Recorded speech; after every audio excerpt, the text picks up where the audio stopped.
It is 8 p.m. and here are the top stories we're following. Allegations of sexual harassment and failure to act at Cherry Creek schools. Tonight, outraged parents taking their concerns straight to the Cherry Creek School Board. We're live tonight with a reaction from both families and school officials. A major break in a triple murder investigation, a suspect now under arrest for the killing of a 4-year-old child. We're working to ensure that race no longer predicts housing outcomes. Promoting homeownership in communities of color. This is a step to correcting those wrongs. A new program helping Denver families afford a down payment worth tens of thousands of dollars. There's no interest, and you don't have to pay it back. The Metro's 2 largest cities talking urban camping, the changes being proposed to help the homeless. And one small town gets a big win, thousands of new homes coming to Johnstown. It's great now, but it'll make it a better place to live and to work and to play. Good evening and thank you for watching Denver 7 News on Local 3. I'm Jacqueline Allen. I'm Danny New. For weeks, Denver 7 has reported on the allegations against the Cherry Creek School District. Several parents claiming that their children were either sexually harassed or assaulted and that the district just failed to protect their children from the alleged suspects. In April, students staged a walkout and protested the district's treatment of one of the sexual assault victims. Well, tonight, community members are voicing their concerns to the Cherry Creek School Board. Denver 7's Colette Bordelon joins us outside the meeting underway right now. Colette? Just under 20 people are signed up to speak tonight, Jacqueline, at that Board of Education meeting happening right now behind me here at Grandview High School. But parents I talked with say they believe there would have been more people addressing the board tonight, but technical difficulties stopped them from signing up. I did speak with one student in the district who's a junior at Cherokee Trail High School, along with a parent who has 2 kids in the district. They told me why they're at this meeting tonight. The student says she's been a victim of an assault at her high school in the district. When that happened, she says a no contact agreement was the response of the school. Basically, that bars any communication between the students involved in the incident, among other things. Now, those with the district say it's just one tool they use when investigating such claims, but the student believes more action should have been taken.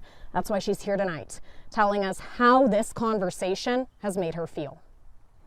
Alone, I would say. Maybe felt like it was like normal, even though it's not normal or shouldn't be normal. The students feel like they're not being provided with a safe learning environment and causes them a lot of stress and anxiety and depression.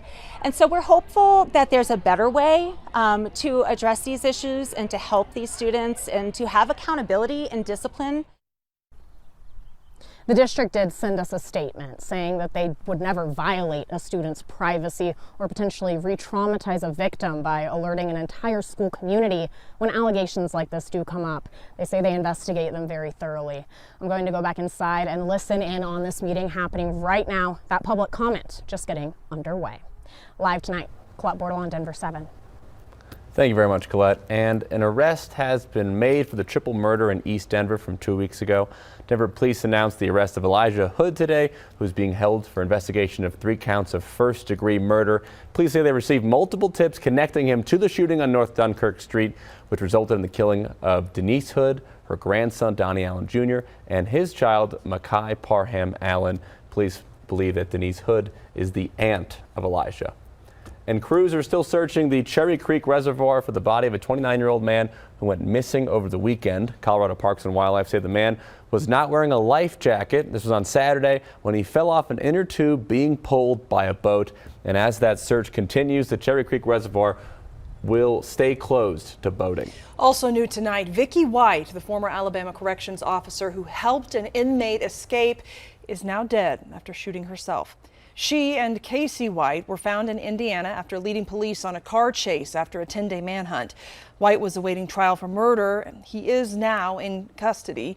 Police say Vicky helped Casey escape on her last day before her retirement. A brief fire this afternoon set off alarms at the Suncor refinery in Commerce City. South Adams County Fire was able to knock down the flames in just about 15 minutes. Suncor says this fire happened at its Plant 1 gasoline making unit and no one was hurt. Redlining is part of Denver's history, and it's certainly not a good part. From the late 1930s to the start of the 2000s, communities of color were often refused home loans in certain areas because of their race. and now the city is hoping to right that wrong by offering tens of thousands of dollars in down payments to help generations of Coloradans affected by that practice. Denver 7's Micah Smith is going deeper into today's announcement. She spoke with one program participant who says he is still feeling the impact of his family's redlining experience in 2022. This is a picture of my grandpa at his church, Macedonia Church, with Martin Luther King in 1964. Dontrell Stark says his grandfather fought to end all racial discrimination in Denver, including in housing. But 60 years after this picture was taken, to this day, that we're still struggling with the same thing that my grandparents struggled with. Starks is finding it hard to buy a home. I have been trying to buy a house for probably about 10 years, but it never seems to work. Oh, your down payment money hasn't been sitting in the bank long enough. Or, you haven't been working at this job long enough. For far too long, communities of color have been excluded from the American dream. During a news conference, Denver Mayor Michael Hancock and Chief Housing Officer Britta Fisher announced the launch of a new program helping future homeowners of color like Starks. $15,000 to $25,000 to help with down payment or closing costs. There's no interest, and you don't have to pay it back. You do have to be someone impacted by redlining between the years of 1938 to 2000. Redlining is the practice of refusing to give someone a home loan in certain areas of a city because of their race. In Denver, redlining forced people of color to live inside the lines on this city map, limiting home ownership opportunities for Black and Latino residents. About 50% of us Denverites own our homes, and it's 54% among white households and much lower for BIPOC households at just 41%. History repeating itself. Starks is one of the first to participate in the program. You would think that it would be getting easier over all this time.